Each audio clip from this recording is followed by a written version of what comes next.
For the refuge field, let us visualize Buddha Shakyamuni, His Holiness the Dalai Lama, all the Buddhist Bodhisattvas in the space in front of us, as so loving, caring, embracing.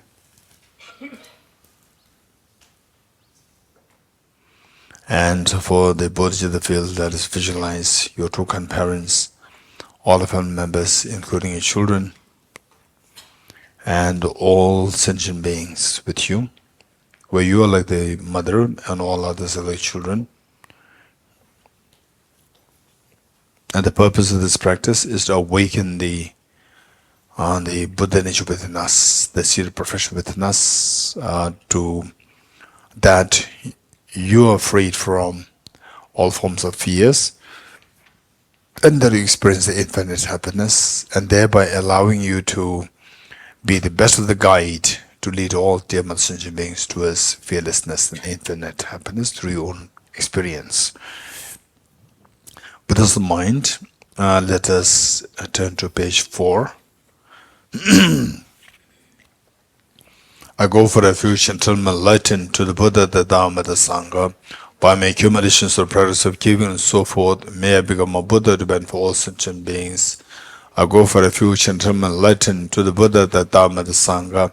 By my accumulations of practice of giving and so forth, may I become a Buddha to benefit all sentient beings. I go for refuge until I'm enlightened to the Buddha, the Dharma, the Sangha. By my accumulations of practice of giving and so forth, may I become a Buddha to benefit all sentient beings. In Sanje Juda Zoge Jonam Loi Chanchu Bardo Dane Gyasuch Dage Jinso Kebe Sonam Ye Tola Penjire Sanje Dubare Jo Sanje Juda Zoge Jonam Chanchu Bardo Dane Gyasuch Dage Jinso Kebe Sonam Ye Tola Penjire Sanje Dubare Jo Sanje Juda Zoge Jonam Chanchu Bardo Dane Gyasuch Dage Jinso Kebe Sonam Tola Penjire Sanje Dubare Jo Om Ye Dharma Hetu Prabhavam Hetum Desham Natagato Yevatat Desham Chayo Nirodha Evam Bhati Mahashramanaya Svaha Om Ye Dharma Hetu Prabhavam Hetum Tesham Natagato Yevatat Tesham Chayo Nirodha Evam Bhati Mahashramanaya Svaha Om Ye Dharma Hetu Prabhavam Gato Yevatat Tesham Chayo Nirodha Evam Bhati Mahashramanaya Svaha. All phenomena arise from causes. The causes are taught by the Tathagata. The cessation of causes as well as taught by the great seer. Profound, peaceful, elaboration-free, clear light and non-composite, such as the nectar that Dharma have discovered. Finding no one to fathom this teaching, in silence I'll return to words. Beyond our trends, thought and expression is the perfection of wisdom, which is unborn, unceased, and has the nature of space, is the object of apprehension of self-realized wisdom. To you, the mother of the Buddhas of the 3 times our baby sins. The forces of Buddha's teachings, all composite things all contaminated things are the nature of suffering. All phenomena are the nature of emptiness and selflessness. Transcendent sorrow is peace. The Guru is the Buddha, the Guru is the Dharma, likewise the Guru is the Sangha. The Guru is the source of everything wholesome. I go for refuge in the Guru. By the sound of the vibrant drum of Dharma, you liberate all beings of miseries. I beseech you to kindly remain and keep teachings until the end of the expanse of billions of eons. The Buddha does not watch the negativities of beings, nor does he remove their miseries. His spiritual realizations are not transferred to them. It is by teaching the truth of suchness that beings are liberated. With folded hands, I beseech the Buddhas of all directions to shine the light of Dharma for all bewildered miseries gloom. If you're attached to this life, you are not a spiritual practitioner. If you're attached to samsara, you have no renunciation. If you're attached to your own self-interest, you have no bodhicitta. If there's grasping, you do not have the view. Okay, today we'll read In Praise of Dependent Origination by Lama Tsongkhapa, page 104. This is all about emptiness. Oh, good. Then we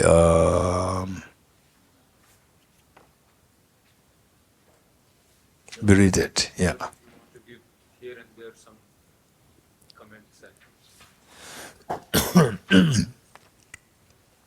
Then we'll read this one, the what we read yesterday, the compilation of the meditation on emptiness, which we read yesterday.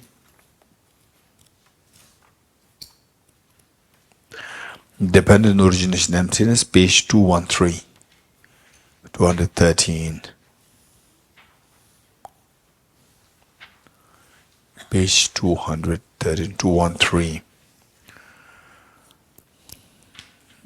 Okay, if you can reflect on meanings of the passages, then they'll be extremely beneficial for us. It leaves an imprint. Finally, emptiness is not like this, how we study here.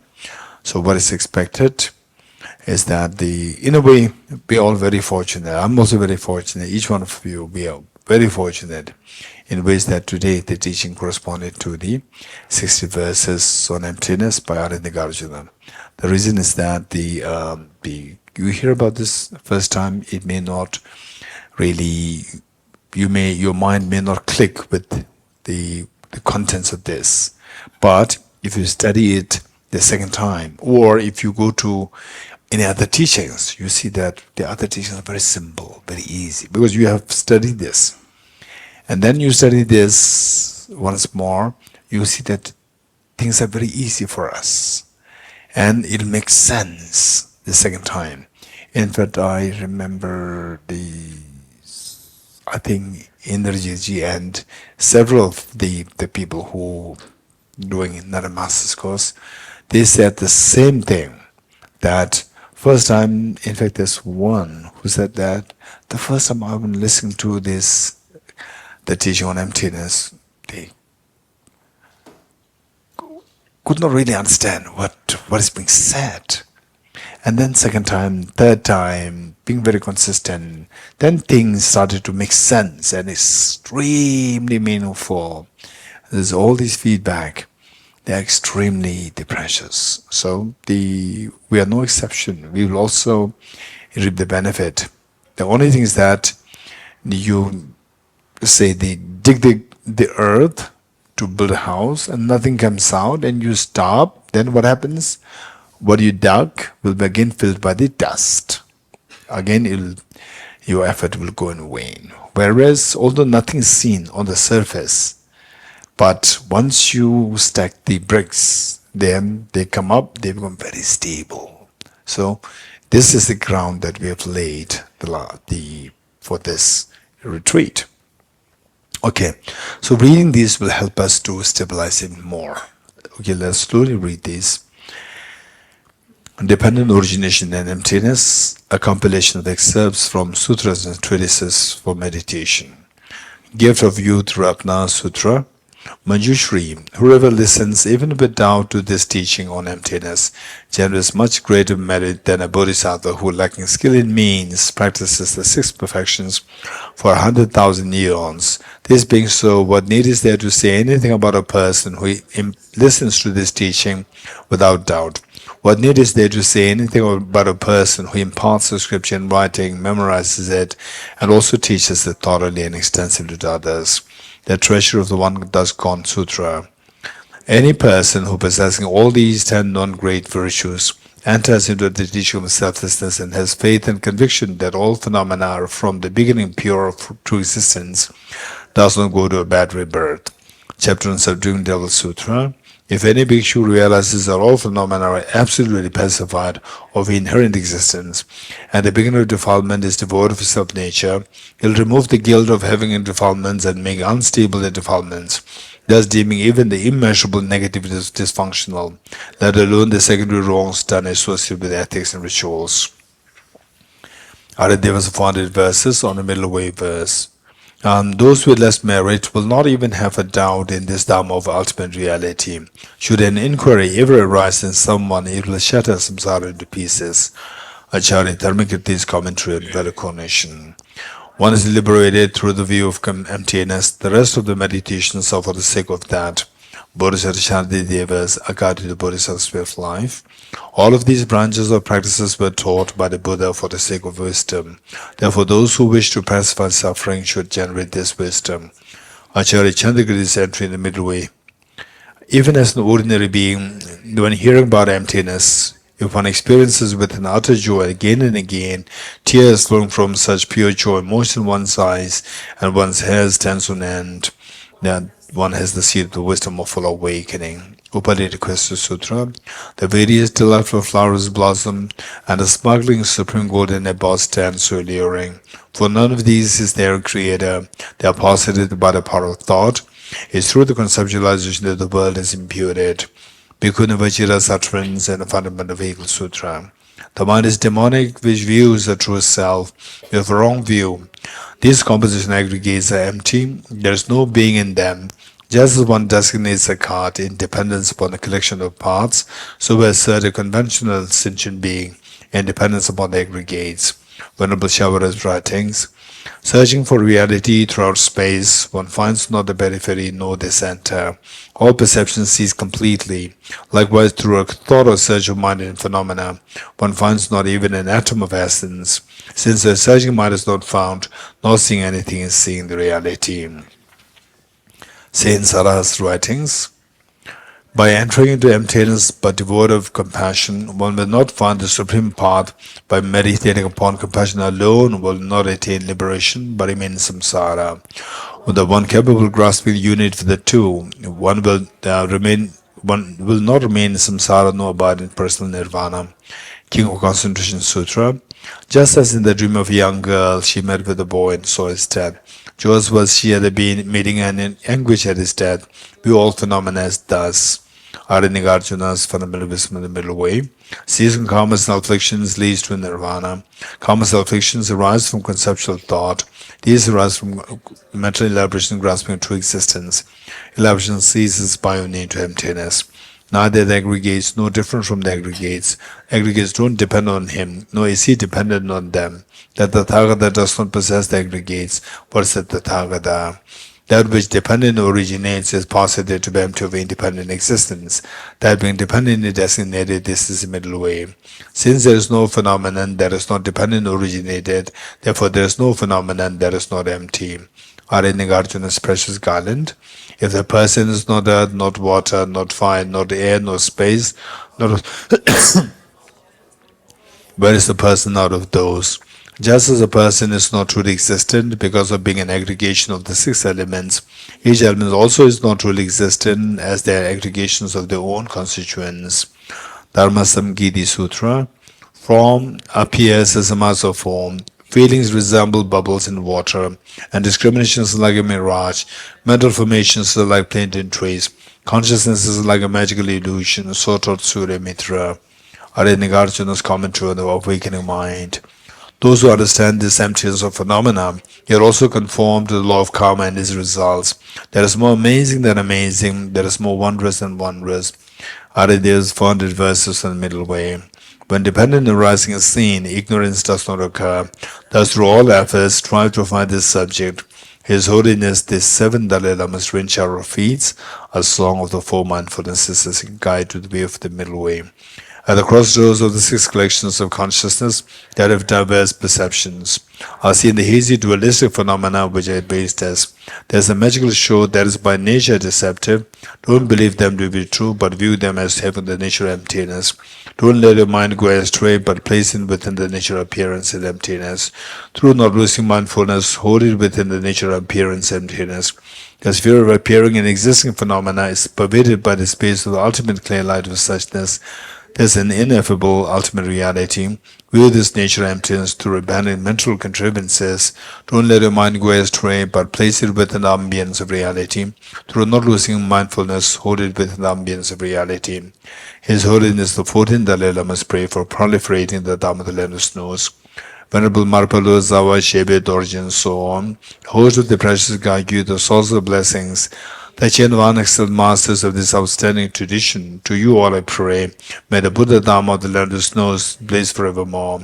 All phenomena encompassing samsara and nirvana are but the radiance of spontaneous awareness. Awareness itself, devoid of elaborations, is realized in the nature of Dharmakaya. Pervading all existences and appearances of samsara and nirvana is a great Mahamudra. May the Buddha Dhamma of the land of snows blaze forevermore. Arya Nagarjuna in praise of Dhammadhatu. Impermanent, suffering, and empty, these three, they purify the mind.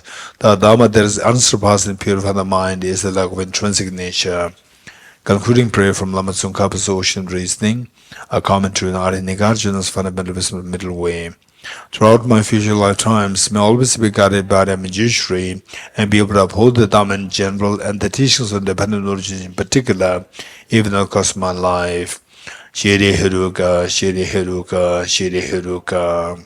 He is the selflessness of phenomena, the emptiness of the mind, which is also everything, as it is imputed to be of causal nature.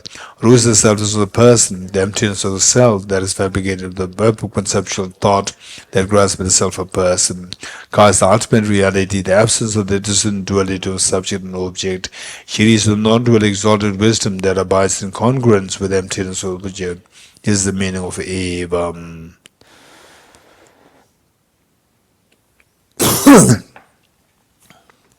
Okay, so before now we can easily finish this text. I would like to do some of the question answers. Okay, the questions are very good. Okay, it says, is concepts like power, compassion, wisdom that we talked about, for us, by the way, whose question is this? If not, is even the concept of emptiness not object real? Whose question is this? Okay, thank you. The question is very good. So we talked about the three qualities when you become enlightened. Say when you manifest your true nature of your mind, when all the mental defilements are removed, then your mind will manifest these three perfect qualities. There are many perfect qualities, of which the most important thing pertaining to benefit others, the three perfect qualities: perfect love, perfect knowledge, and perfect power. So the question is that, what about these three perfect qualities? Do they exist objectively real? And if not, is even the concept of emptiness not objectively real? This is a very good question. And I would highly suggest that that if this is a question coming from the deep inquiry, I would suggest you to continue to study this, because these are the questions which came to me when I first plunged into the wisdom studies. Answer is that, okay, many of these questions, I read all these questions, and many of these questions, they fall under the same category. And what I will say is that at the moment, forget about emptiness. Just go back to which date we came here? Third. So third we had the class. Okay. Let's say that it was third, the morning at the 9 we had the class. So let's say that it was the 2nd of November. 2nd of November, your mind is not influenced by this philosophy, right? So imagine that today is the 2nd of November 2023, which means that you have no exposure to what this text is talking about.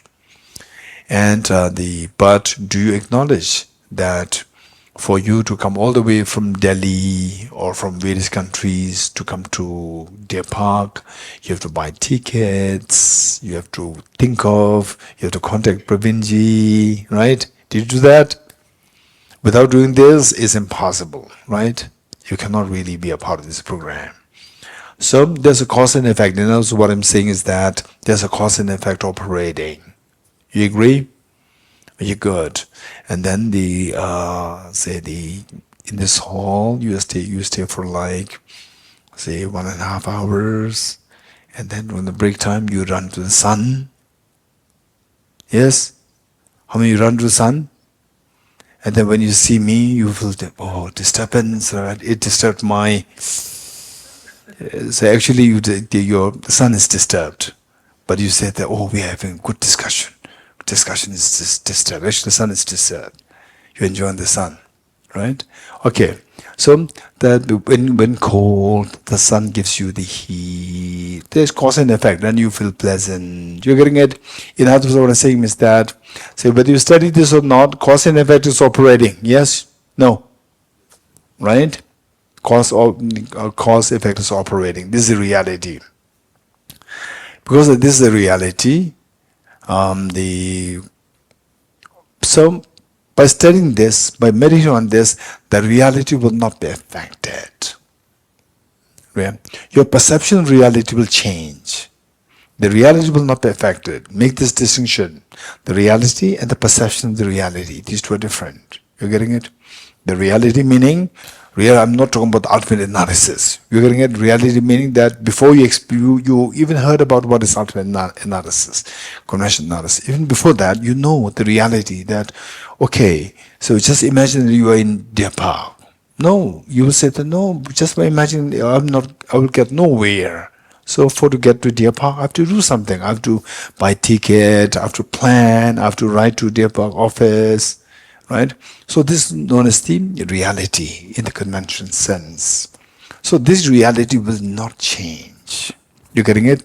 This reality remains as it is. Now what changes by studying this, and if you not only study this, you take it seriously. If you don't take it seriously, then it's a different story. If you take it seriously, then what happens is that the reality which you see on the objective level, same reality will not be altered. Even if you are deeply into the emptiness experience, still the daily traffic will be there, daily pollution will be there, and Deer Park's beautiful sunlight will be there, right? And then you want paragliding. What is that? Building top.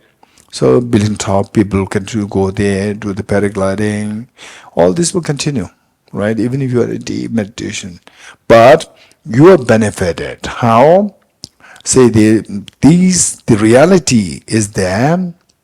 What reality common to the ordinary people and to the realized beings? What is that reality? Good things give rise to happiness. Bad things will give rise to miseries. You're getting it? If you put effort, something will come out. No effort, nothing will happen. Right? Just imagine nothing will happen. This is reality common to the ordinary people and the realist beings. So that reality will not change. In other words, cause and effect reality will not change.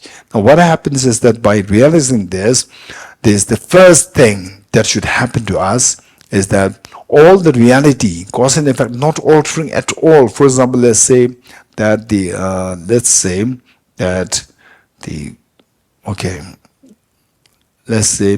if I ask you to make sure that I want all these things, the book, the papers, and then the mic and all these things not altered, but I want this on another table, not on this table.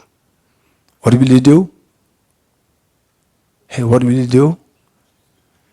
What I said is that you are not entitled even to change this paper. Where it should be like this. Right? It is a little bit like zigzag here. It should be like zigzag. right? Whatever, don't alter it. Only thing is I don't want this on this table. I want everything, the same thing. You're not supposed to touch it. Same thing on on Ajirji's table. So what will you do? Huh? Just switch the table. Yes. Just lift it in such a way that nothing is altered. You're getting it? Nothing's altered. And carefully, gently put it on Ajirji's table. Likewise, same. Ajirji's table is the subjective reality. And my table is the objective reality. So thus far, we have been seeing things as objective real. You're seeing all these things on my table, not on Ajirji's table.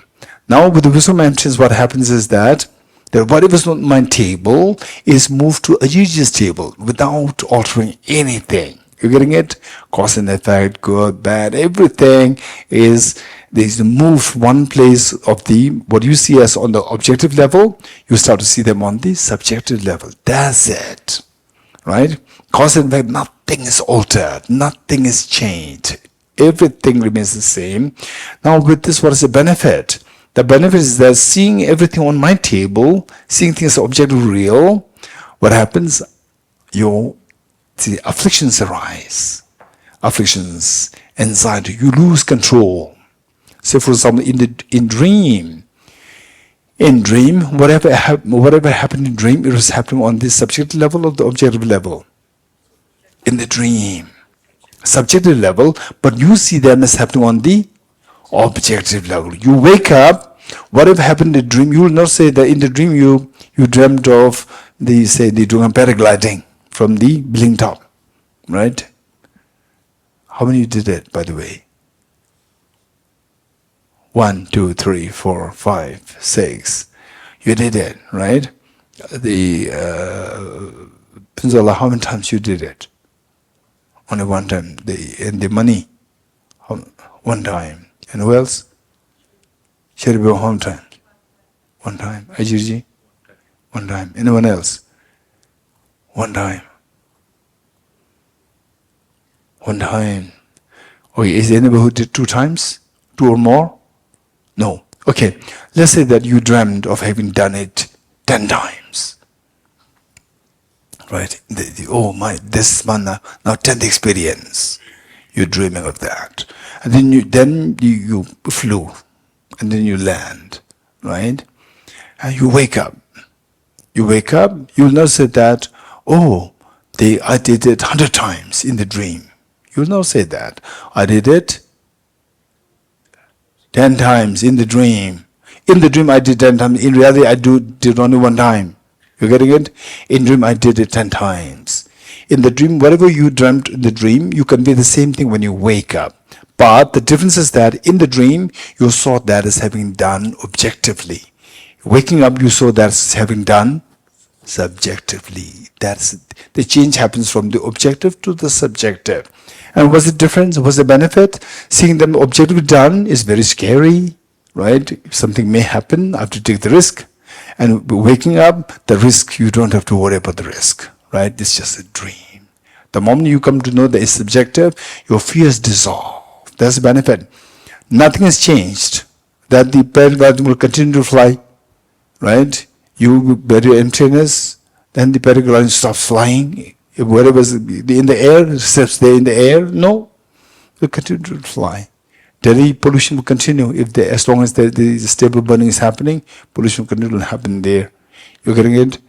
And there's a way where the evil minds, so who cannot really think of the common citizens, they create the wars and the citizens continue to suffer. This is so unfortunate. These are things that happen. But the thing is that if you know how to move from all these phenomena from the objective to the subjective in your mind, in your thought process, in your awareness, if you see that everything is not happening on the objective, all happening on the subjective, then you are free from suffering. Once you are free from suffering, you know how to teach others how to be free from suffering, how not to be under the sway of ignorance. So, for example, they say the war, the Hamas, how they started, and Why should the ordinary Palestinian people suffer? Why should they suffer? All because of some, people who are totally short-sighted. Totally short-sighted, perhaps very selfish in nature. They triggered it. They triggered it. So this is a problem. It's all because of the ignorance, seeing things objectively real. When the anger is there, anger, 100% the trigger was the anger. It was the opposite sides, and the both sides did the anger. Right? Not the common people. Common people, they just lead the ordinary life. Why should common people suffer? Why should children suffer? And all this suffer because of some people who are, extremely motivated by anger. And this anger, the ground is believing things object real. This is a problem. So when we see things object real, that's a problem. So if you change your perception from the objective to subjective, then all your fears, anger, attachment, everything will dissolve. And then it will leave room for your mind to manifest its true nature. What's the true nature of mind? To expand. What is that expansion? Compassion. It's amazing. So now the concept to this is that is concept like power, compassion, or wisdom objective real? No. Even they are also dreamlike. Within the dreamlike, everything is operating infallibly.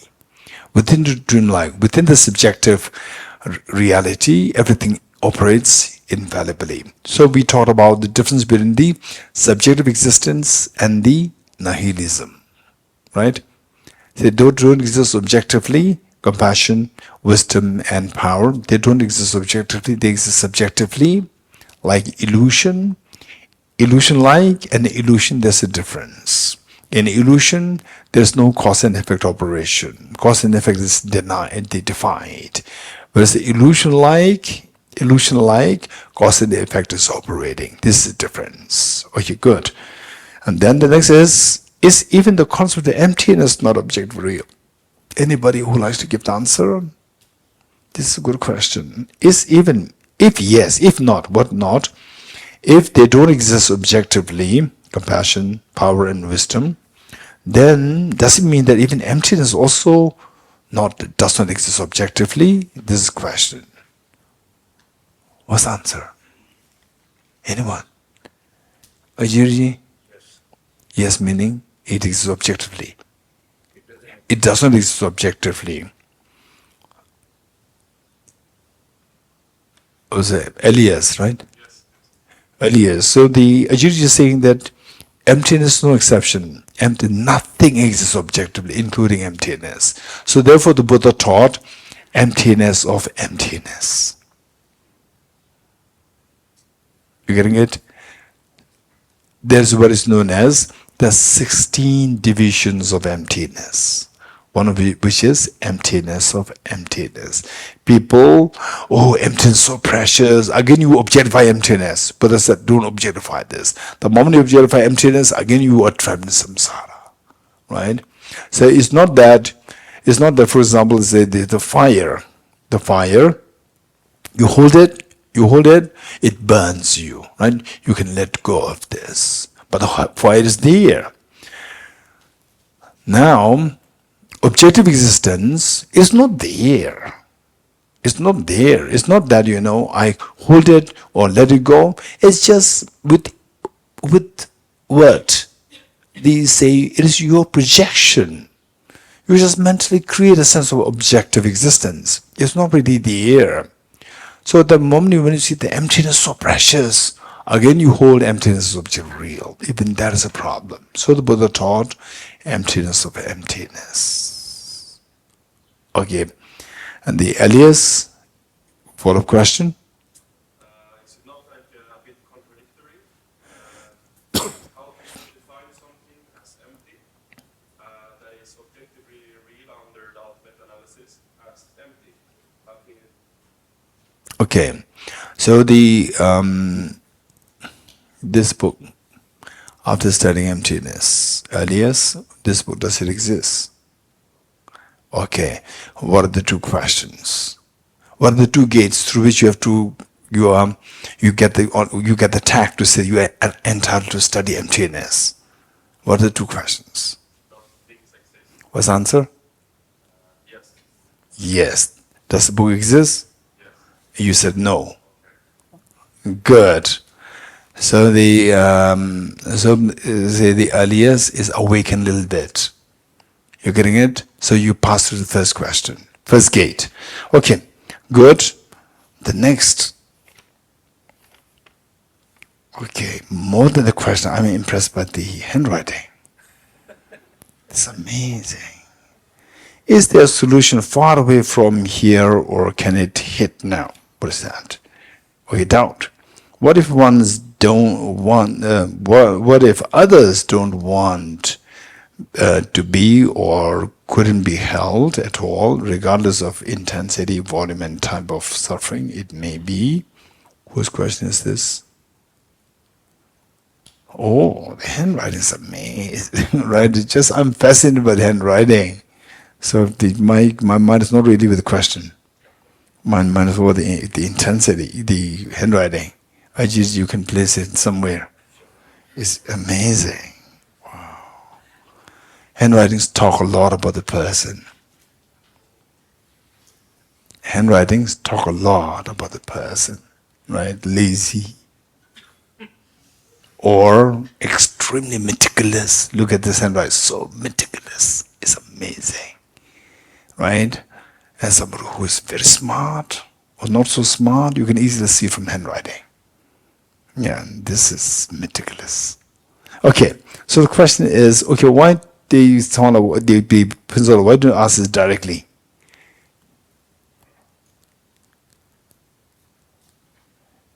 You want this piece? I'll give it to you. Huh? You have? Okay, but by the way, tell me, which is first? It says doubt. And the other one is there a solution? Is there, okay, I'll read it. Is there a solution of far away from here, or can it hit now? What is this? What's the meaning?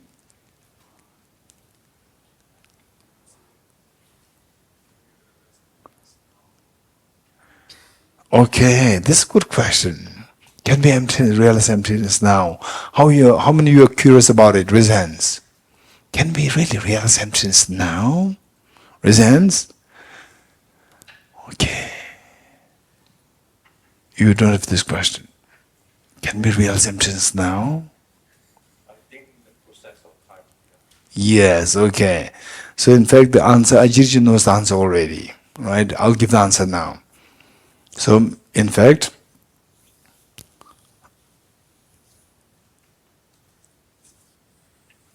okay. There was a gentleman in, say, hundreds of years ago, before the cars come on the planet Earth. There was a gentleman in Tibet, in the border area, and he wanted to go to central Tibet, capital of Tibet, Lhasa. And then he did not know, he had no clue how long it will take, no cars. Then there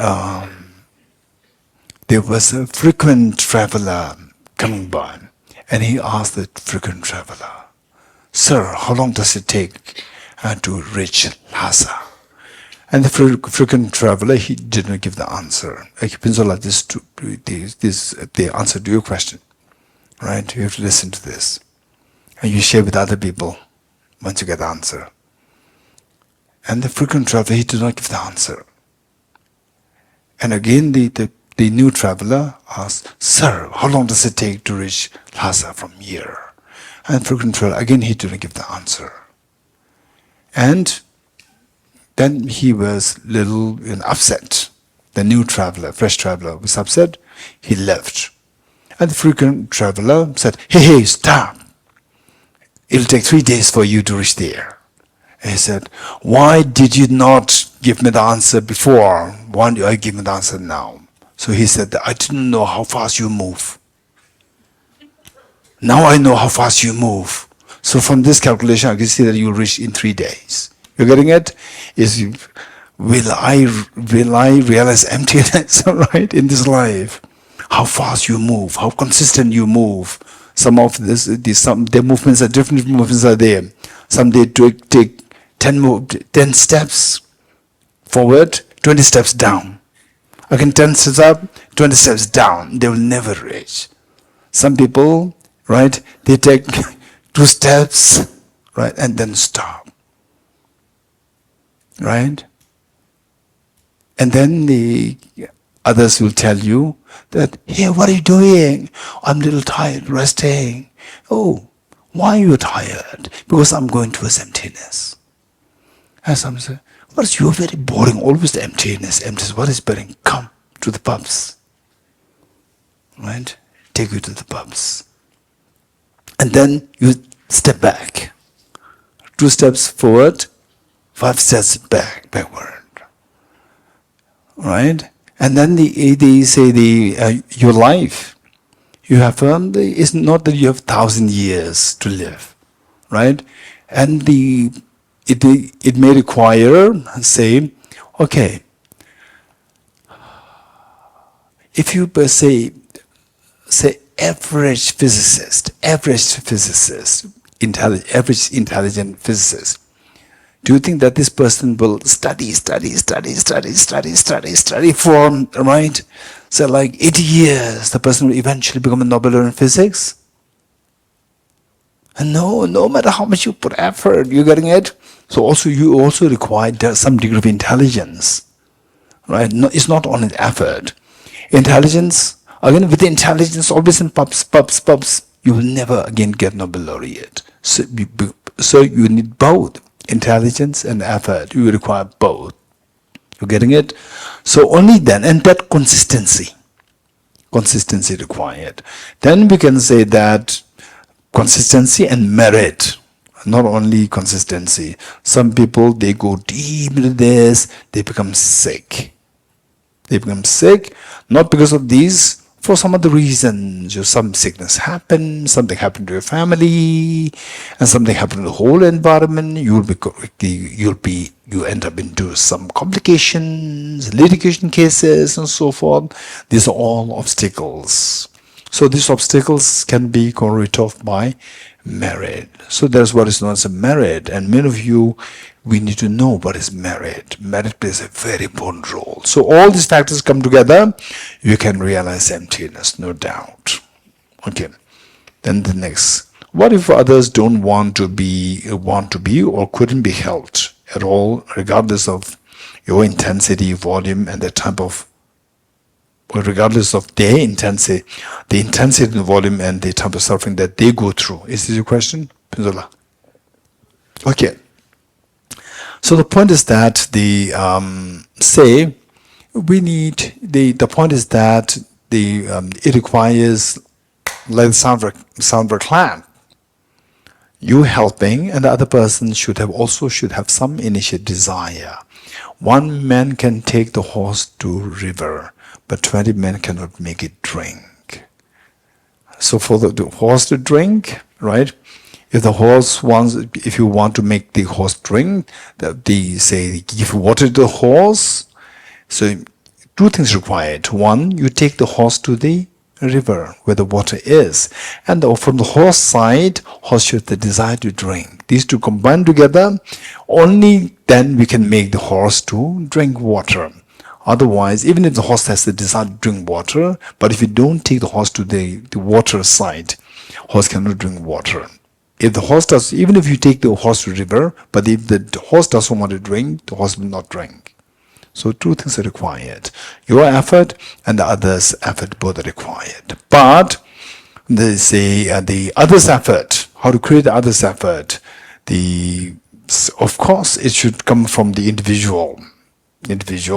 But at the same time, say there are times, for example, say the effort from the other side. From your side, you are ready to help, but the effort from the other side, how to create it, that the mainly is the individual, and then it can be sometimes be created within a span of like one day, in some cases like 10 years, in some cases like 20 years, in some cases, very fast, slow, and requires a lot of effort, requires less effort. All these things are there. So these require skillfulness. First, to know the dependent origination. What are the factors dependent on which this person is going through this problem? What are the factors? You have to look for all the factors. Once you know all the factors, how to get rid of these factors? Sometimes to remove these factors, maybe you require multiple helps from many people. Sometimes you require only less help. And sometimes time factors involved. So all these complicated things are there. Okay, next. Is life and death only subjective real? Okay, whose question is this? Okay, thank you. What is that? The two hands raised are different. Is it? Huh? Are you sure? One is natural, the other one is making sure that he really sees what I write, because he seems to have difficulty in reading. Yeah, because it's more, scribbled double. If life and death only subjective, okay. Subjective doesn't mean illusion. Subjective doesn't mean imaginary. Imaginary and subjective, these two are different, right? If you want a very technical answer, all girls are human beings, but all human beings are not girls. Likewise, all imaginary, imaginary things are subjective. All subjective, they are not imaginary. You got the point? All subjective, okay. All boys are human beings, yes. All human beings are not boys, yes. All imaginary are subjective, yes. All subjective are not imaginary. They are the illusion-like. The illusion is also subjective. Illusion-like is also subjective. But illusion-like is what is subjective may not be illusion. Illusion-like. They are not illusion. They are subjective. So subjective and illusion cannot be equated. Good. Okay, now this one, luckily I can see something. Okay, handwriting is extremely beautiful and so tiny. You should go into the museum. It's amazing. Okay, it says, is anything seen as objectively real after ultimate analysis? Okay, so is this question that, let's say you subject something to ultimate analysis. Then, can you find anything which exists as objectively real when that is subject to ultimate analysis? Yeah. Yes. Yes, yes, yes. It's like when we're sleeping and dreaming, sometimes we become lucid. If we put anything in the dream to ultimate analysis, we know it's a dream. But once we become lucid, we can put the ultimate analysis on lucidity, and that would maybe hold up to be real. Oh, let's put it again. Let's say you have a lucid dream. Yeah. Then? So the dream, everything in the dream is seen as illusory.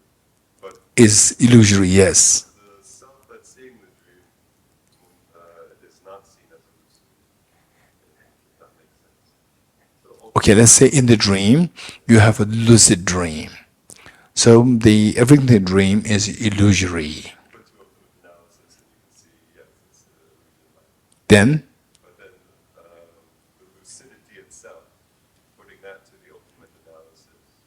that's same. Even tell me, what is the lucidity? This is a very important question. What is the lucidity? What do you mean by lucidity? It's hard to say. I'm not positive. Yes, you're getting it. This is why I said it's very important, because say the language, their concepts were very important, yet we are not too sure. You get it, but it's a little abstract. You're getting it? Say, contents of dream. Is that what you mean by lucid? No, the same content can be seen in a non-lucid way. Then the mind, do you mean that is a lucid? So mind is not seeing itself, but you are seeing the lucidity there. Lucidity is the object. So the mind is not the object, it's the subject. This mind is not seeing itself, right? So lucidity, what exactly do you mean by lucidity? This is a question. You're getting it? So even you find it difficult to understand the Separation is like the way I could describe it. Like lucidity, there's like this. lucidity is more the clarity of the object. Clarity is, it appears so clear, number one. Number two qualification is that you know that you are dreaming. This is known as the REM sleep. In the REM sleep, you have the lucid dream, where what you dream is you are aware that you are dreaming, and it's so lucid, right? That's the object. Lucidity is the object. So is the object, and is the object unlike, okay, I dreamed of the chocolate in the dream. That chocolate and the lucidity of the chocolate, the dream chocolate, these two are slightly different. For this we have to know, we have to be able to separate the two. Chocolate, dream chocolate, and the lucidity of the dream chocolate. These two are slightly different, and this is what is known as isolated-wise different, entity-wise one. For this you have to join the master's course. Entities and isolates. If you want to study this, you have to study if possible, very soon we're going to launch the Nalanda certificate course. These concepts are extremely important. If you solve this problem, like the ambiguity that you are trapped with, lucidity, what do you mean by lucidity? Subject or object. So it's, you are just torn between these two things. So this will be resolved only if you study this, because you will never come across these studies in the normal teachings. So, Nalanda certificate course will soon be launched. If you can enroll yourself, it's going to be about like almost 6 months. 6-month course. You can enroll it there. So all these concepts will be taught in this course. Okay. So in other words, another point that instead of lucidity, what about the emptiness? Emptiness, does it exist objectively? Because this is seen by the ultimate analysis. You're getting it? This is going to be a huge question, and will be discussed in this book very soon, most likely in today's class. But if not, you have to remind me.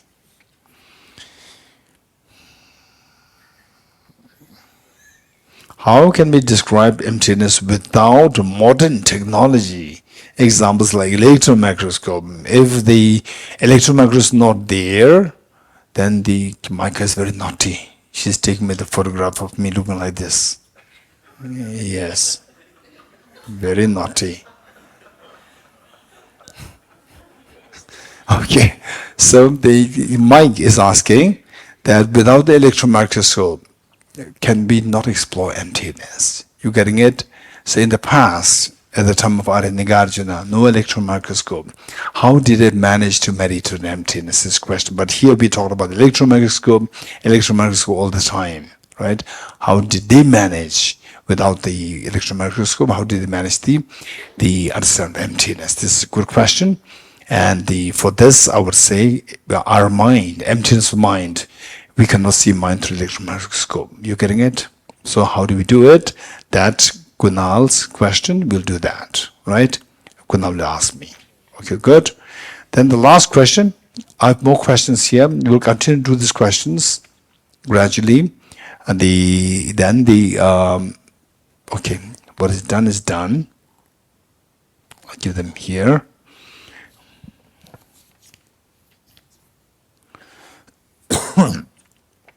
And then after this, we'll go to the text. Okay. It says, could you please illustrate with an example that how law of cause and effect does not hold in dreams? Could you please demonstrate the emptiness or absence of flower, no flower, same way as the emptiness of the flower? Okay, whose question is this? Okay, thank you. The first one is okay. Could you please illustrate with an example that how law of cause and effect does not hold in dreams? And second, can you please demonstrate the emptiness or absence of flower? Okay, emptiness or absence of flower. Okay, yeah. Same way as the emptiness of flower. Okay, two questions. The first one is about, okay, so how many of you check whether you're dreaming or not dreaming? We asked this same question before. Please quickly. How many you in your dream, in the waking state, or in the dream also, sometimes in the waking state also, am I dreaming? Right? And then how do you check it? Yes. You pinch yourself, right? Pinch, then what happens? If you feel the pain properly, or are you checking properly waking up or breaking up? These were different.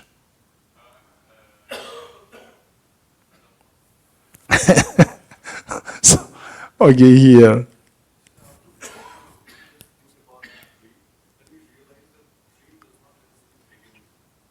Huh? Say it again?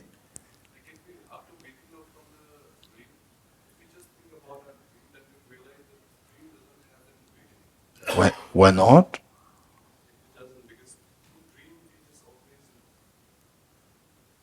No, in the dream, they say that, okay, now is the first day of, first day of being in Deer Park 2024, right?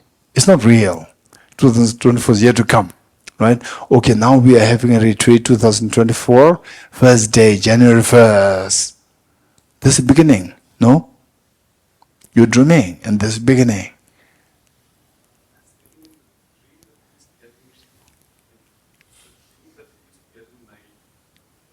This is what I'm saying, in the dream. So say you dream, you go to bed, today is what? 8th or 9th? 8th. Say 8th you go to bed, 8th night you go to bed, and you dream of attending retreat in the Deer Park. 1st of January of 2020, 1st of January of 1980, 1980. You are not yet born, right? But you dream of attending retreat on this date. Right? Is it possible? Not possible. Oh. Is it possible? Yeah. Of course possible. Many people, they dream of their past lives. They dream of their childhood. Right? How many of you dreamed of your childhood when you were no more a small child? Yes, we dream of childhood. You're getting it? You can dream of the past. Okay, how do you evaluate? Let me tell you how I evaluate. Right? Okay. Say, not nowadays. All these, what I'm sharing with you, they're mostly in my 20s. In my 20s. That is in a way like a golden era for me. Golden era. All this analysis were happening when I was in my 20s. Mostly in 20s. In 30s, 40s. 30s is like growing. 40s. Now 40, 50s more like settled. I'm tired. I'm no point of thinking. Right? Thinking was more in 20s. Okay. So that is, say, okay, am I dreaming or not? Am I dreaming or not? I'm not sure. Simply because I'm holding a flower doesn't mean that I'm not dreaming. Even the dream, I can ask the same thing. I can just hold a dream flower and think that I'm holding a flower. Then if the flower suddenly becomes a chocolate, if suddenly it becomes a chocolate, or in the olden time we have tape recorder, right? Suddenly how many of you know about tape recorders? Raise your old style tape recorders. Young ones, they don't know. You're born with the iPhone. Right? Young ones, you don't know. Huh? Jigme, you know that? Are you sure? Yes. Jigme was born with iPhone, but he's so curious to go back in time. What the oldies, like us, what they did.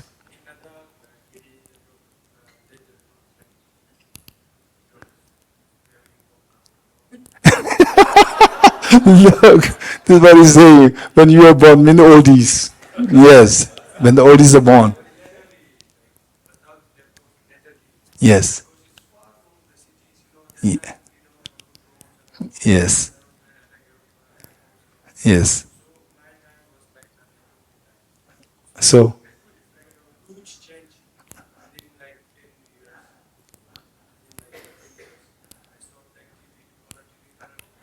wow. So you, Jigmela has been born in both worlds, right? Oldies world and the young world. Well, you're young. You're very young.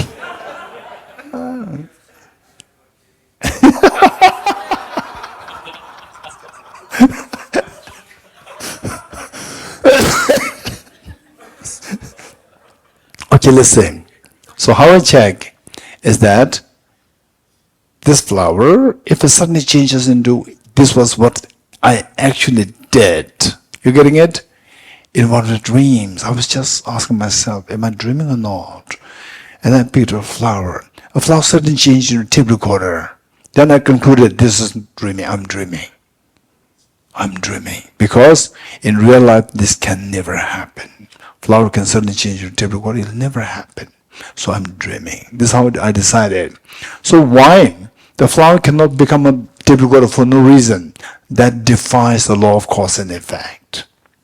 Tape recorder means made of metals, made of metal, plastic, and so forth, and the wires and so forth. This flower does not have wires, no metal, nothing. No metal, changing metal just suddenly cannot happen within a short span of time. So that defies cause and effect. So therefore, but it doesn't mean that the all dream should be like this, not necessary. So what I was able to do is that one of the incidents of the dream, I am able to prove that it was a dream. Not that I could prove all the dream as dream. You getting it?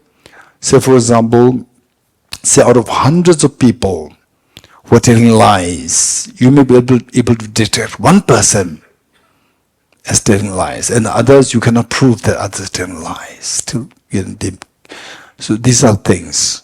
If there is a law of cause and effect defined, there's no doubt it's not real. You getting it? Okay, good. Second one, could you please demonstrate the emptiness or absence of the flower? Let's not to confuse the newcomers. Emptiness of flower. The flower to be empty. Then the emptiness of flower also to be empty. In other words, it's like the Elias question, emptiness of emptiness. Emptiness of the emptiness of flower. So how do you demonstrate that? Same, emptiness of flower will not make sense in the absence of the flower. If there's no flower, emptiness of flower make no sense. So emptiness of flower does not exist independently, independent of the flower. So the emptiness of the flower exists only by dependence on the flower, which means it is not independent. Not independent is empty of independence. That is emptiness. You getting it? First, did you follow what I said? No, what I said is, emptiness of flower makes sense only if there's a flower. Without the flower, say for example, emptiness we will call this extremely subtle phenomena. Emptiness is a very subtle phenomena. Say, let's say that, April 15. What is that? April 15. Huh? Well, right, iPhone 15. What do you call it? No, what do you call it? iPhone 15, right? iPhone 15 of the 1700. Does it exist or not? iPhone 15 over 1700. Does it exist or not? It is non-existent. You're getting it? So emptiness of that iPhone 15 of 1700, it is not at all subtle. It's very gross. Anybody can realize it. You're getting it? It's very gross. But the emptiness of iPhone 15, 2023, that is subtle. Why it becomes subtle? Because the basis of the emptiness, iPhone 15 of 2023, it exists. Because by dependence on this, the emptiness that becomes very subtle. You getting it? So that emptiness, subtle, not subtle, exists, not exists, entirely depends on the iPhone 15 of 2023. So, which means it depends on that. It depends on this means it is empty of being independent. So emptiness of independence, emptiness of objective existence. This is how we should think of. Okay, good. Now we'll stop here for the question and answers. Still we have more questions. Questions are really good. Okay. Okay, which verse were we reading yesterday? 34. We finished 34. Good. Okay, page number 7, verse number 35 now. Okay. In okay, what is that? Is that the that things exist, although things are like illusion, still they exist. Buddha taught them to be existent, although they are like illusion. Usually we say that what is like illusion, we don't see them as real. For example, like say we're looking for pizza, and finally somebody brings a picture of the pizza, right? Do you count that as a pizza? No, it's not a pizza. This is just a picture of a pizza. It's an illusion. It gives the impression of a pizza, but it's not a real pizza. So likewise, nothing really exists. Nothing exists objectively there, but they appear to exist. But still the Buddha taught that Four Noble Truths exist, good things exist, giving rise to happiness, bad things exist, giving rise to miseries. This is all taught. And so now, see in what way the Buddha taught? It says 35. Inasmuch as the conquerors have stated meaning taught, conqueror meaning the Buddha. In as much as the Buddhas have taught, Nirvana is the sole truth. Okay. Okay, Mike's question, that is there something which exists objectively through ultimate analysis? Your question? What was the question?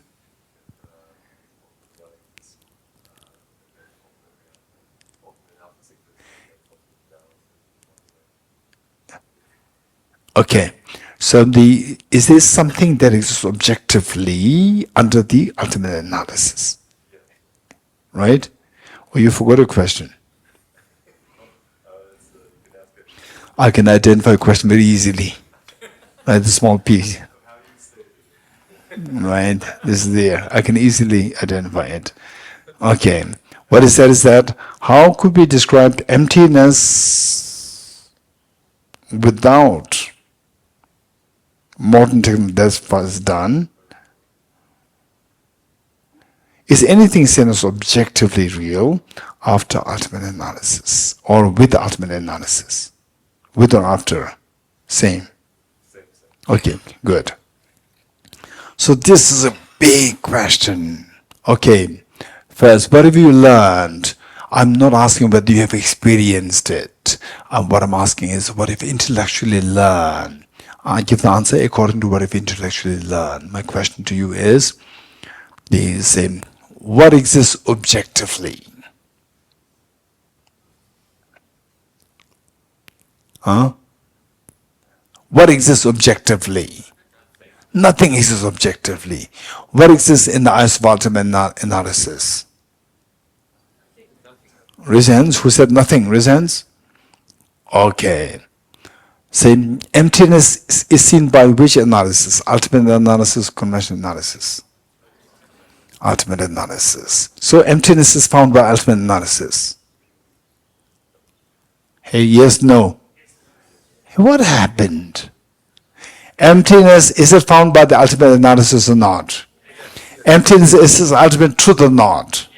Ultimate truth. Ultimate truth should be something that is found by ultimate analysis. Conventional truth is a truth found by the conventional analysis. Yes, no. Good. Ultimate truth is found by the ultimate analysis. Yes.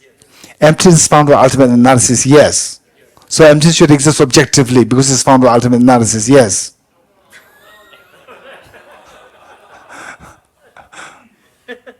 Hey, what happened now?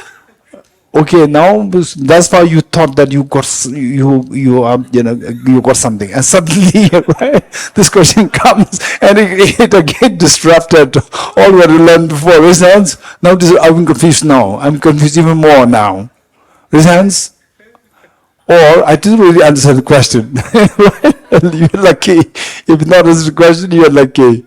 If you understood the question and you're lost, it's a big, Okay, Michael, what happened?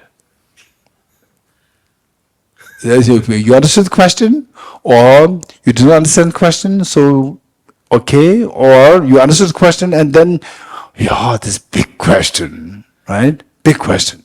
Okay.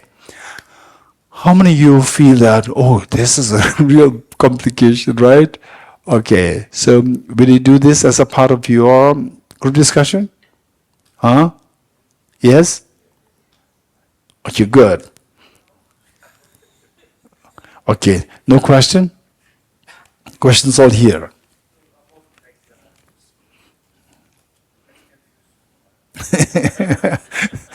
Okay, Jimala, if you question, you ask this in group discussion, right?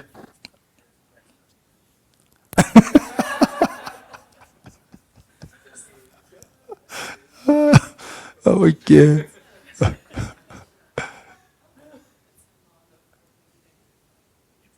Which one? Yes, so what's the answer? Oh, oh, emptiness. Is it ultimate truth or not? Ultimate truth. Ultimate truth is a truth which is seen by the ultimate analysis. Right. So emptiness is seen by ultimate analysis. Right? So therefore emptiness should exist objectively. This is question.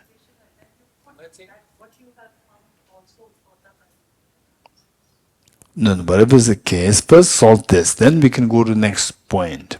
First question is that what is the subjective flaw to ultimate analysis? The flaw dissolves, right? If the flaw does exist in eyes of ultimate analysis, the flaw should exist objectively. You getting it? So now, if the flower is to be seen by ultimate analysis, then flower should exist objectively. So emptiness seen by ultimate analysis, that should also exist objectively. So this is, I don't know whether this exact question which Mike is asking, but so what my question is that Mike asks, is there something which exists objectively in the eyes of ultimate analysis? So I'm saying that emptiness, if there's something, it should be the emptiness. Emptiness should be the objective. But the answer is that, no, we talked about emptiness of emptiness as an answer to the question asked by Elias. Okay, Raj, you have something to say?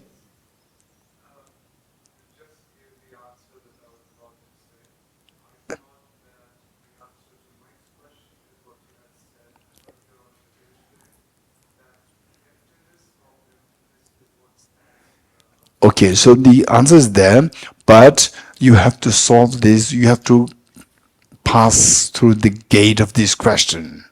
If you cannot resolve the question simply by saying emptiness, then although this is the answer, but still this question must be this question. You have to go through this, pass through this question. The question is that what is found by ultimate analysis? If the flower is found by an ultimate analysis, the flower should be objectively existent. Yes?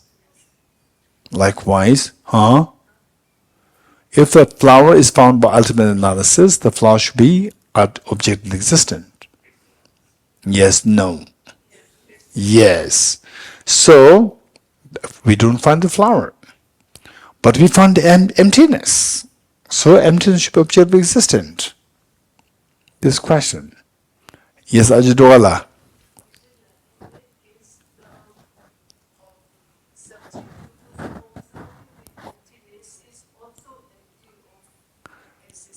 That's true. Okay. Okay, let's do one thing at a time. You say, to make things clear, You have to give the answer to only one question at a time, right? The first question is the flower. If this is found by ultimate analysis, the flower should exist objectively. Yes, no.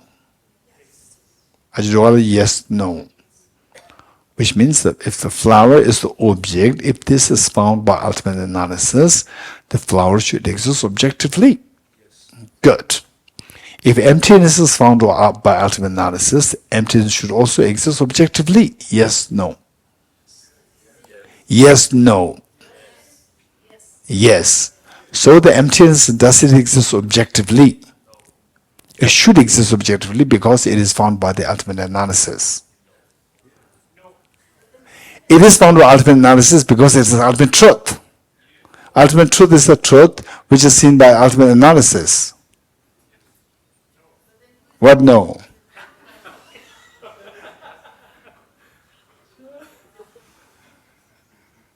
Okay.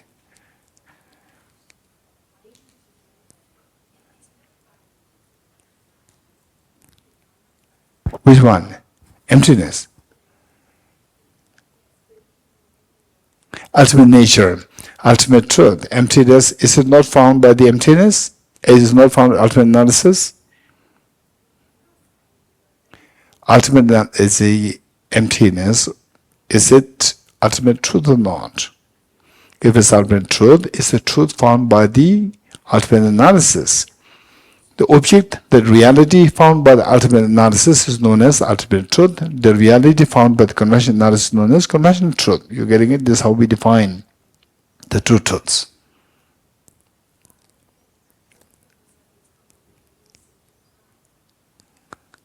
Find means find, found. Right? See. You cognize, you see. Yes, you are the gentleman. Subjecting this whole thing to emptiness and does it mean that a thing which is in this world, as an result, it dispenses totally itself? I mean, like, it completes the bear down. And we see how the others explain, like, we eat food, right? It's free. It becomes food for the fish. Yes. It becomes food for the spider. The thing that we eat, the food we eat, it results in order.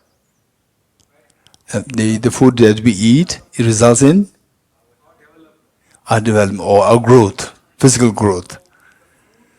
That was there, it becomes a part of us. Yes, But some things is they go passed down.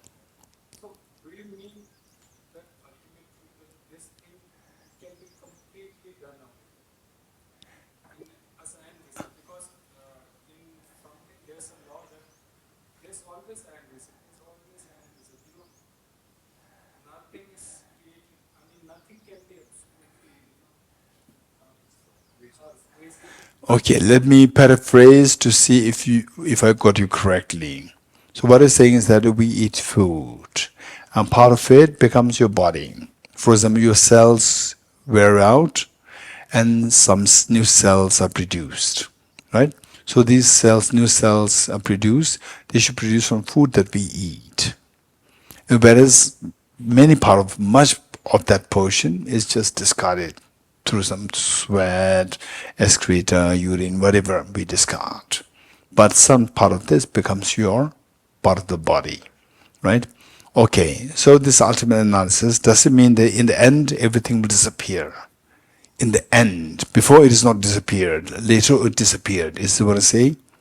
Okay, so this is a good question raised. Let's say that this is the same analysis brought up in some texts, saying that, for example, at the moment in this hall we are like maybe 30-40 people here, right? We're here 30-40 people, and then during the break time in about like 13 minutes, then this hall will become empty. People will all leave. Some go to where?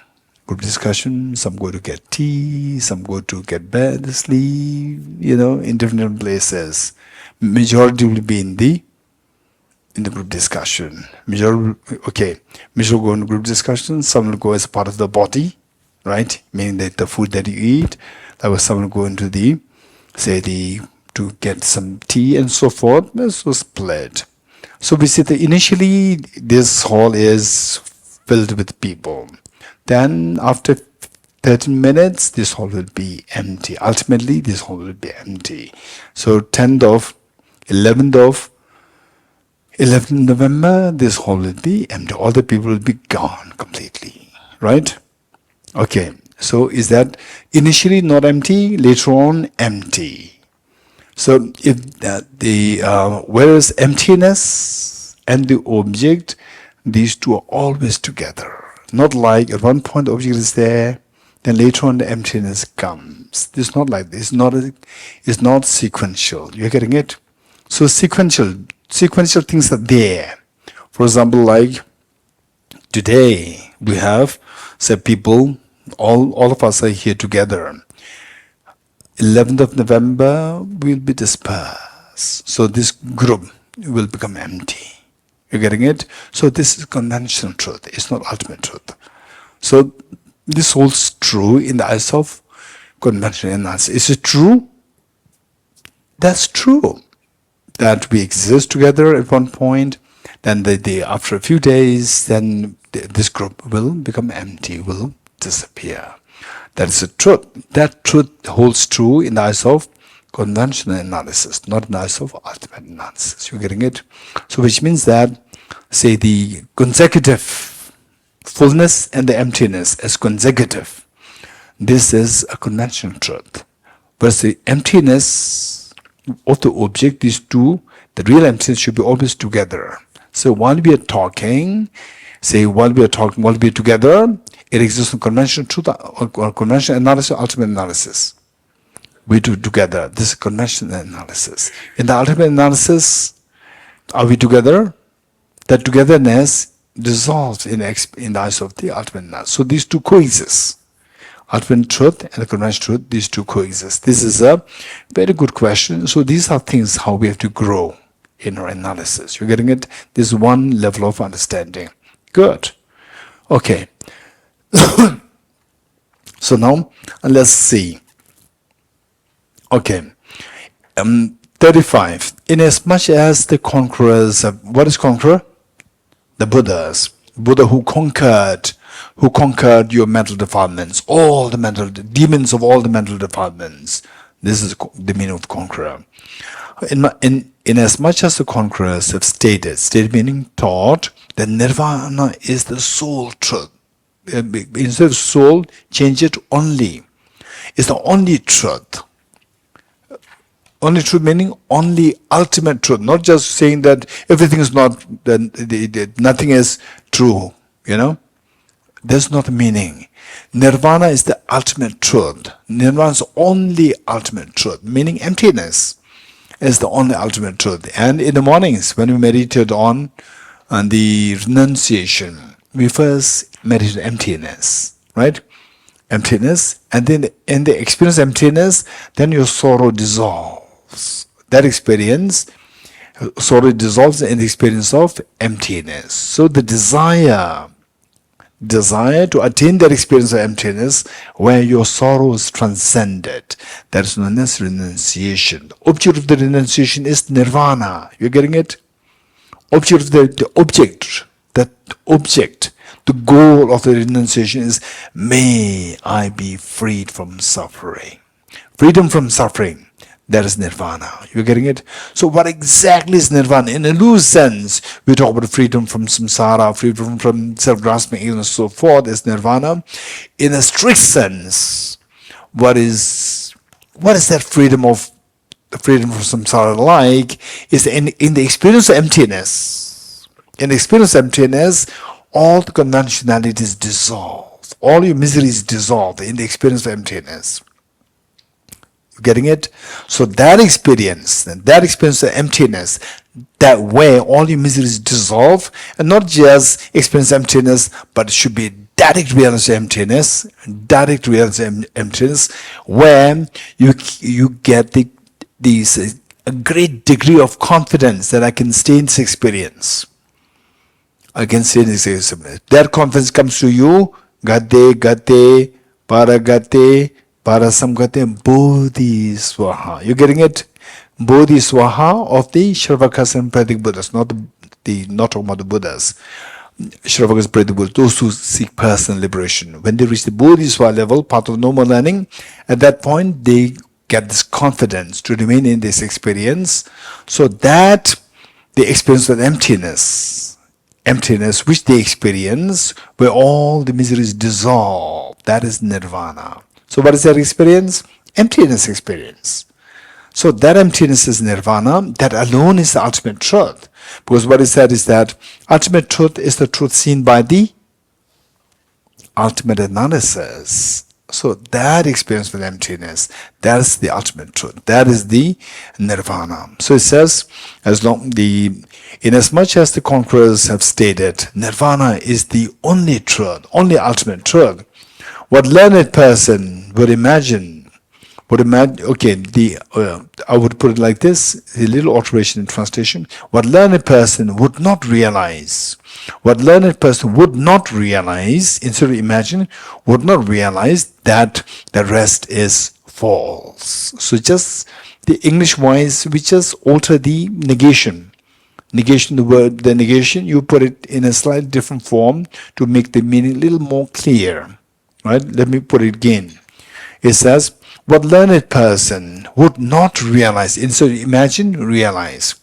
What learned person would not realize that the rest is false. Rest meaning, other than nirvana, the rest which are seen by conventional analysis, they are conventional truths or deceptive truths, false, faulty. You getting it? Okay, faulty doesn't mean that they don't exist. They exist only in the eyes of your, say, the conventional mind. Okay. 36. As long as the mind remains wavering meaning, okay, when does your mind waver?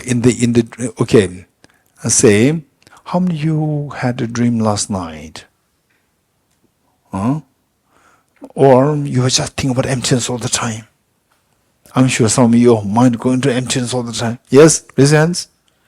Even in the dream, you emptiness. Right? Mio? Emptiness, right? Yeah. Okay. Emptiness. Right? Okay. In fact, it's very strange. It was 2012. There's one gentleman, and there was the first retreat which conducted. There's a first retreat on a bodhicitta where emptiness is discussed in great length. And this gentleman, he said in a dream he was meditating on emptiness. Right? And that too, so often. This is what happened to Myo. So often meditating on emptiness. Okay. So let's say that in the dream, where in the dream is totally blank. Deep sleep. What is deep sleep? No dream, nothing. In deep sleep, your mind is wavering or not? No wavering. Very good. And then you start to have the dream. With the dream, your mind starts to waver. Huh? Okay. Right? Now, in which of two cases your mind wavers more with respect to the dream contents? Say in the dream or waking up from the dream? Say you dreamt of having cheesecakes, right? Having the class there, and then what is that? What's the English word? You don't have to sign for the attendance here, right? Otherwise you go for the proxy, right? Okay, I'm looking at who smiles with the word proxy. Proxy attendance, which means that you have given proxy. Look, they got money. Yes? Yes, I can. Okay, those of you who don't have any idea what is proxy, what is it talking about? Resents? Okay, you have to ask Money Diba, right? Ask her, then she'll tell you what is proxy. Oh, Money, tell us, what is proxy? If I don't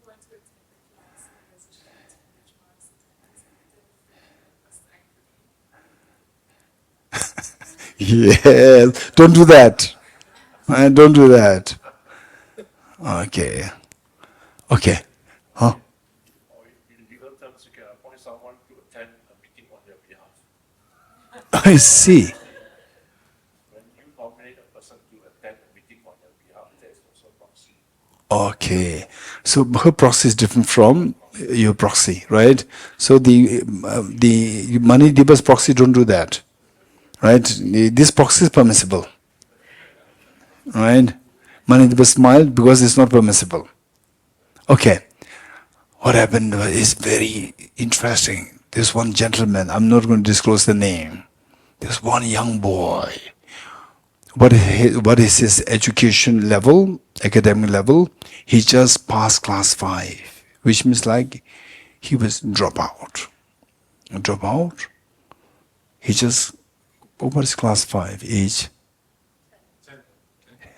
10, right? Drop out. Then his friends keep climbing. Class 6, 7, 8, 9, 10, 11, 12, then college, right? So one of his friends, he had to go for some emergency work, but he has a problem with the shortage of attendance, right? Did you understand what I'm saying? So his friend in college was running short of attendance if he is to go for some emergency work, and there's emergency work there, he had to miss the class for like 10 days, which means that he's going to have a shortage of attendance and he cannot sit for the exam.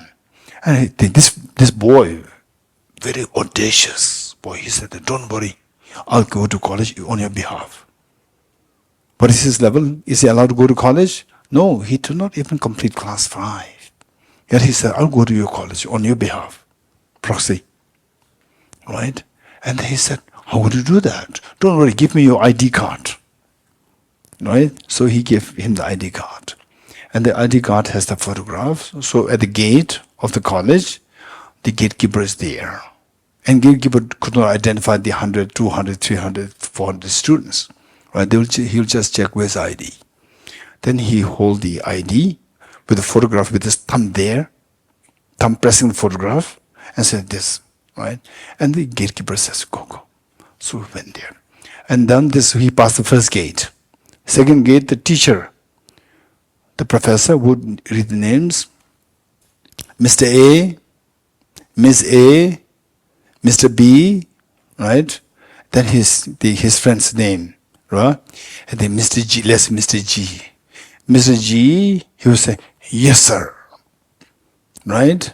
And the sir was not looking down there. He said, yes, sir. Right? And then take. And his classmate meaning real college students, they were just looking at me. Are you Mr. G?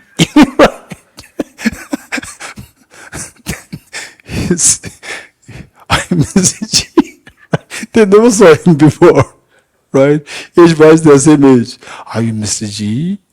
Then he would be very honest. He would say that I'm not. How come that you were so courageous to say that, yes, sir? Right? Okay, very funny. This is proxy. Why is that it? Huh? Mind wavering. Okay, let's say. Say in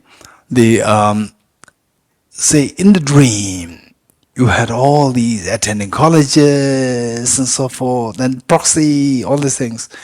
Then you wake up. You say in the dream, your mind wavers. Going to college, I don't want to go to college, please, Omar. You go in my place, proxy, right? So your mind is wavering? Yes, no.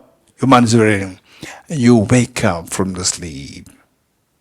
You think, oh, this is what I dreamt. But your mind, will it waver as much as how it wavered in the dream? With respect to the contents of the dream? Yes, no, just speak your mind, don't worry.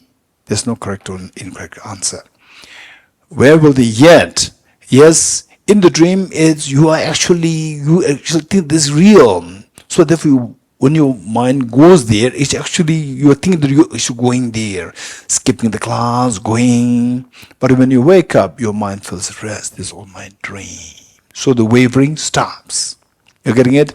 So the wavering happens with respect to ultimate, and when you do the ultimate analysis or when you do conventional analysis, when does the wavering happens? Conventional analysis, not with the ultimate analysis. So when you see things are objectively real, the wavering happens. Mind wavering happens when you see things are objectively real. Yes? When you see things empty of objective reality, the mind wavering stops. You're getting it? Okay. So let's read 36. As long as the mind remains wavering, meaning seeing things objectively real and your mind wavers. And the mind remains wavering, seeing objective reality, so long it remains within Mara's sphere. Mara's sphere meaning Mara's object. Mara's object meaning that there's no objective reality, and the Mara meaning demons. What is the demon? Self-grasping ignorance. That is a demon. That creates the objective, that gives the imprint, that makes the object appearance. That makes the object appearance appear to you, and you believe that they are true, and then you start wavering. So that is a Mara's influence. Which Mara? Self-grasping ignorance. And sphere meaning object. Object created by the Mara, self-grasping ignorance. If this is so, then why is it not reasonable that this dependent origination is free of fault? Meaning that why it is not reasonable that realizing dependent origination, that nothing objectively real, this realization will free you from all the faults of samsara. If this is so, then why is it not reasonable that this realization of the dependent origination will free us from all the faults of samsara? In other words, our wavering will stop. Which is better? When you waver, when you prepare for the exams, instance exams, your mind wavers every here and there is better, or your mind is focused one? Which is better? Focus is better. So wavering is the Mara's activity. Okay. 37. Since the Buddhas have stated that the world is conditioned by ignorance, so we have how many body? Our body is prone to sickness, aging, death. Resents. Our body is sickness, aging, death. Young ones, your body is aging, death. Are you sure? Okay, that was 35 years ago when I was with, maybe 40 years ago when I was with my teacher, 35 years ago. With my teacher, I was just in my, I must be 21 or 22. And then I shared with you the story. I was running, because I was being late there for the meeting with my teacher to translate for his students. And then I was sweating, breathing so deeply. So this was my teacher. And then my teacher would say that, look, our body, our aggregates, the body is so fragile and is so full of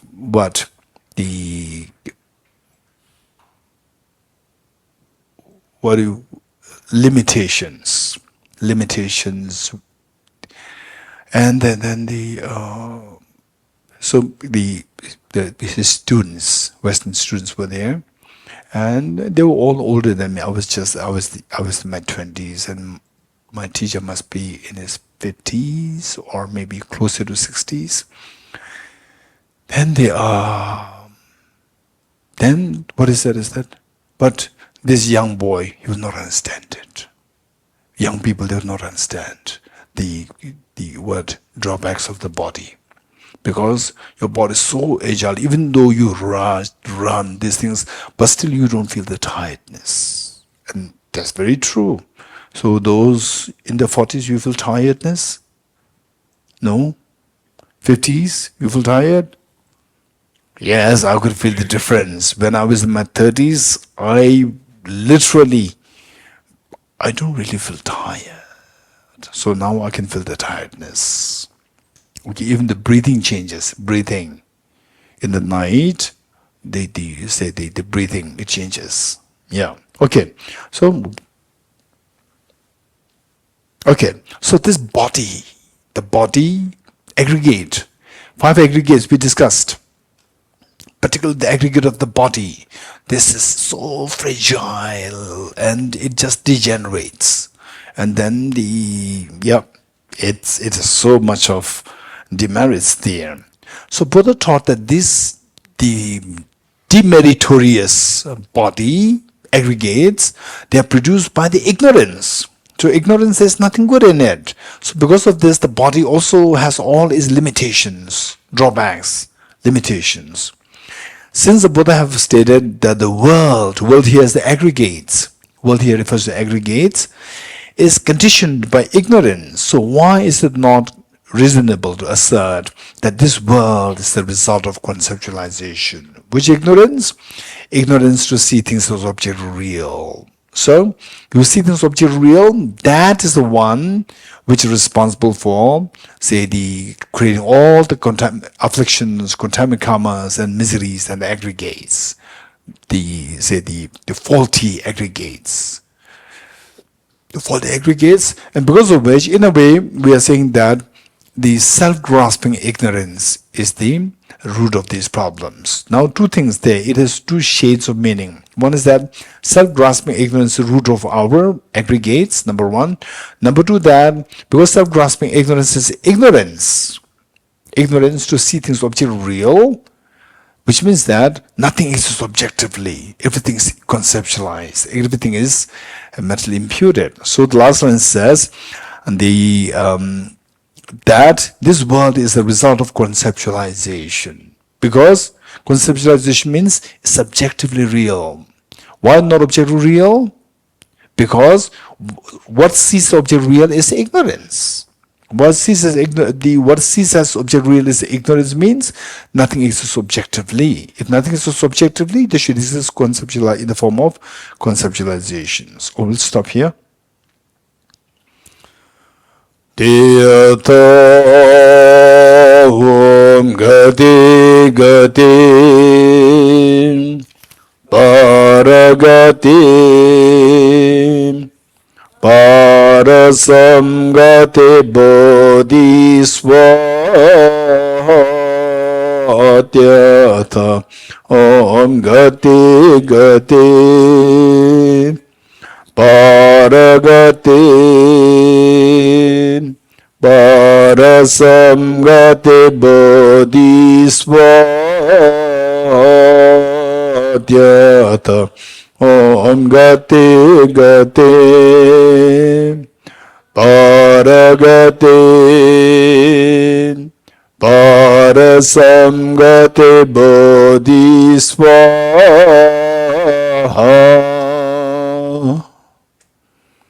3 prostrations together.